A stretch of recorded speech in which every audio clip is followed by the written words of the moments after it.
I'm Kara, and welcome to Soul Inspiring Business. I believe that all of us possess unique gifts and talents that allow us to serve the world and our own growth in the highest possible way. Our lives are an expression of our thoughts, beliefs, and actions. And here, we will explore businesses, thought leaders, and topics designed to inspire, helping propel your own growth so you can live your best and most purposeful life. Welcome to Soul Inspiring Business.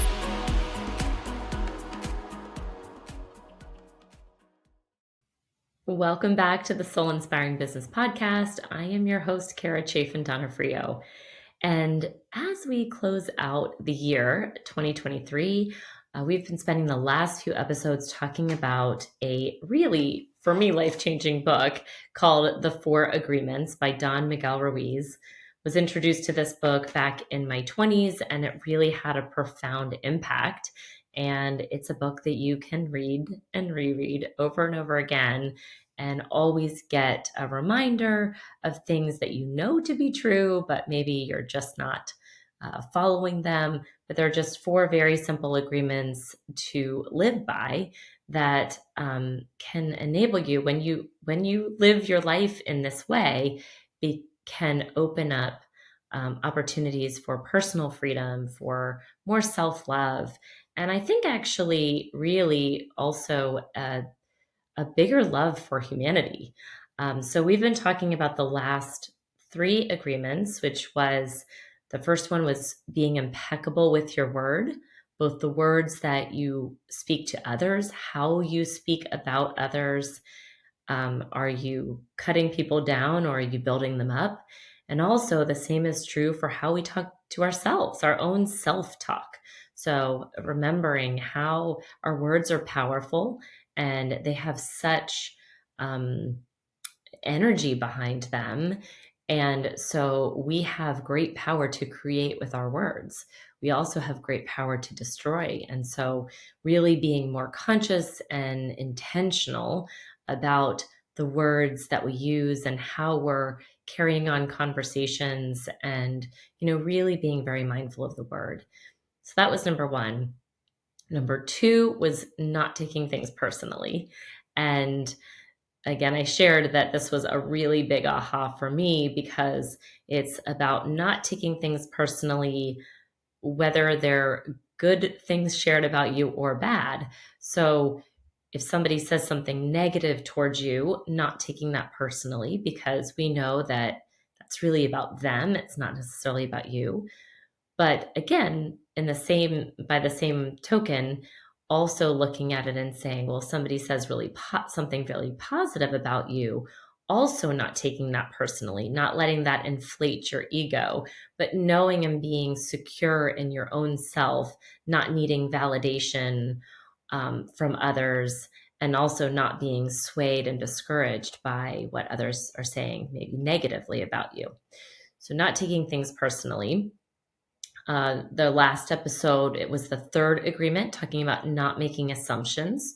So again, we assume so many things that people should act a certain way or should believe something because we are all programmed in our own way from birth, and we have our own set of beliefs and values. And so just really not making assumptions on what somebody else does or says, not making an assumption of what they should do, but truly just accepting people for who they are. And we talked a lot about also getting super curious. So when you don't understand something or how somebody's acting, having the courage to ask good questions so you can really start to understand what that other person is feeling and how you can best serve and help them in that moment. And I think, again, all of these agreements are leading up to the last and final 4th agreement, which is about always doing your best. And again, I think that when we read this book, when we look at these ways of life, really, it is a freeing concept that we can do our best, that we don't have to take on what other people are doing or saying as truth, that when we are really centered, when we are really truly grounded in who we are, on why we're here, and be in a place where you can have so much love for your own self and your own journey that you're able to offer that towards others. And when you operate from this place, then the world shifts, your perception shifts, the way you act may shift. And so, this fourth and final agreement of always doing your best really kind of groups all of these together. If we're always doing our best in each moment to live by these rules, to understand that what people do and say is not about us, it's about them. And I think an important distinction that I've talked about, but I want to just make very clear again, is just because somebody is doing something doesn't mean you have to engage in it, right? So I'm trying to think of an example here, but if you are if somebody's abusing you, right, you cannot take it personally. You can understand that person has got to be hurting for them to be spreading poison and abuse towards you. So you can set a boundary for yourself that, listen, I'm not going to accept this, but I'm also going to understand and have compassion that what that person is doing, the hell that they're putting themselves through, and also now me through, but the way that it only puts me through hell if I allow it to, right? So because you have a choice, you have the power to say, yes, you may be choosing to do this, but I'm going to choose to do this and go a different direction. So it doesn't mean that just because you have love and compassion for other people that you're going to allow them, that it's okay for them to walk all over you. No, no, no. That's not what this means. It just means that you understand that they're operating from their own place of pain and having compassion and a better level of understanding that it is not about you. It is about them. So when we say always do your best, I think it's another important point is to remember that always doing your best does not mean that it's going to be the same every single day, because sometimes we wake up and we're so energized and we feel like we can take on the world, and maybe your best will be a different version of best in that day.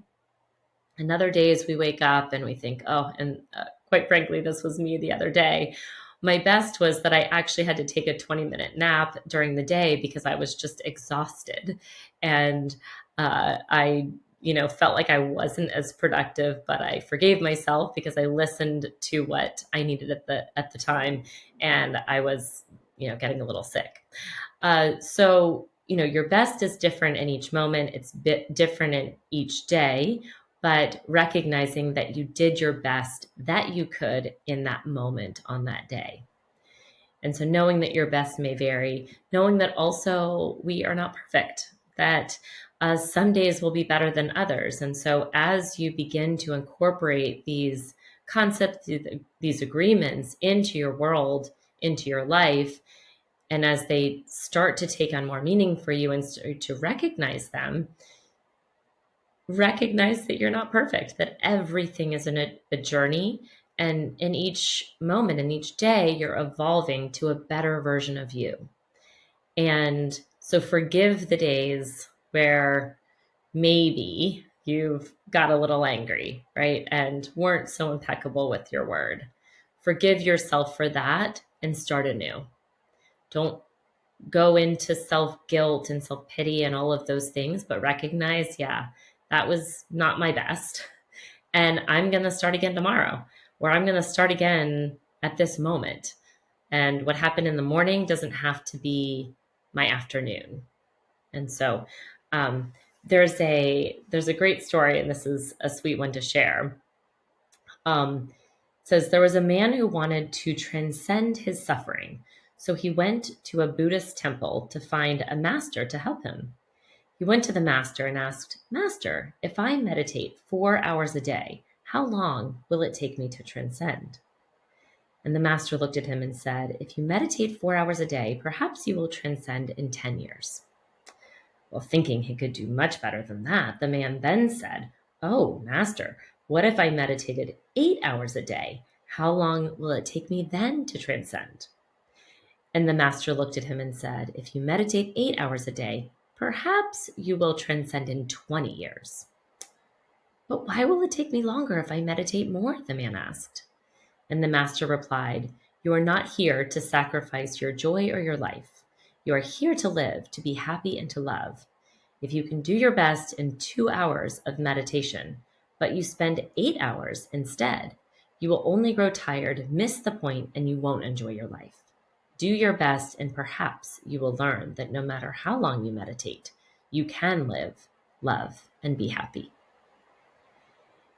And I love that because, for the type A drivers, sometimes there's um, this desire to write, and I think it's a human desire to say, "Oh, well, if 2 hours of meditation is good, well, 8 hours is better," right? And no, no, no, we weren't here to, suffer and try to suffer through something to get to this transcendence. We're here actually to be present, to do the things that fill you with joy, to do the things that fill you with life and energy, and to share that with others.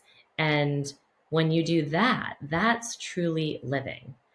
When you are in a place where you can be grateful for all the things that are filling your world, and in each moment show up with a better version of you. That is really the point.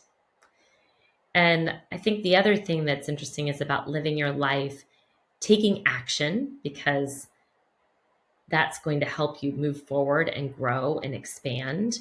We don't, inaction, right? Sitting on the couch and meditating all day isn't going to get you in front of other people to share joy and laughter and love. We were meant to connect. We were meant to be around other people. We were meant to take action, and I would call it inspired action, on the things that fill us with joy. And that's both in life, and I think this is also a good reminder that in business too, there is so much power when we can really have our plan for our business, but also allow space for inspired ideas to come in, allow space for things to shift if they need to shift, to move in a different direction, and to show up every day in whatever your life's work is and hopefully you have that in your business, in your career, but showing up every day, just doing the things that you want to do and that you like to do because they fill you with joy, and doing them without the need for a reward. I think that's really key because even, I'm in a sales profession, and I've talked about this on the podcast before. I think even Jen Cudmore and I were talking about this several episodes, where we were talking about this idea of manifesting money and making a difference, and how the money is almost separate from the business. It's a counterintuitive idea, but it's this idea that when you show up every day just in the fullness and so present for the people that are there in your world, when you can show up for your clients in a way that's truly present, truly wanting to serve them in the highest possible way, you're not doing it because you're expecting compensation, although you're usually, if you're showing up in a business, you are getting compensated at some level. But you're doing it in that moment with that person in order to help them, in order to serve them, because you've found a way to use your gifts, to use your calling, to use all the things that are you in a way that really can serve that other person and serve the world in an impactful way. How do we show up every day with the intention of making a difference? Knowing that the monetary reward will come. That's kind of the karmic balance of life, I believe. But it's not that we're tying an individual to an outcome. So on the real estate side, I see this a lot where Um, if I'm showing up and I'm tied to an outcome, tied to needing my client to buy a home that particular day or sell a home that particular day, then they're probably going to feel that. They're probably going to feel that I'm not being truly authentic in my advice because I'm so tied to the outcome. Instead, I show up every day to help that person in exactly what they need at that moment. And I trust that the money just works out for itself. Whether they buy a home that day or 6 months from now or not at all, I know and trust that I'm doing my work in a way that serves others and I'm being fully present for anything that they need at that moment. And the money just takes care of itself. So I think that that's when we can live our life and operate in that way from a business perspective too.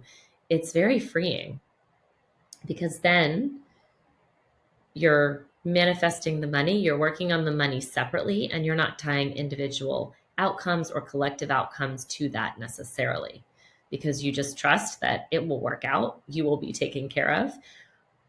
Show up, do your best, and do what makes your heart sing. Does it always mean that every single piece of the business or every single piece of work that you're doing, you're going to absolutely love? Maybe not.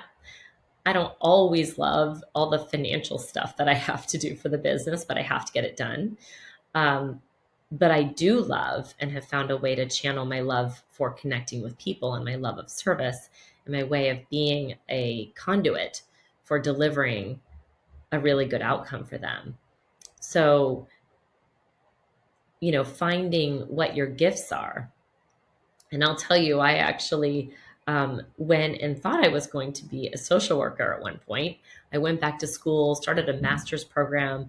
What I realized is that, and I probably would have been a very good social worker had I gone that path, had I gone that trajectory. But I realized that in real estate, I could use the same skill set. I could use the same gift, and I really enjoyed that. And so I used that as a way to channel the same kind of connective counseling into this real estate career. And so whatever it is for you, you have something that makes you special, and channel that into whatever career path you choose, because there's not one career path. There's many that could probably work that allow that gift in you to come out. So always doing your best. And I think that as we go into 2024, that's just a really good lesson as we go into 2024, that's just a really, really good lesson of doing our best, moving into 2024 with a new outlook on what's possible, with these agreements towards personal freedom and the possibility for just greater self-love and greater awareness. And for those of you listeners who know I have 3 kids, my little guy actually just came in, even though he knew I was filming. And he's going to help me close out the year with you all. So I am just wishing you thank you.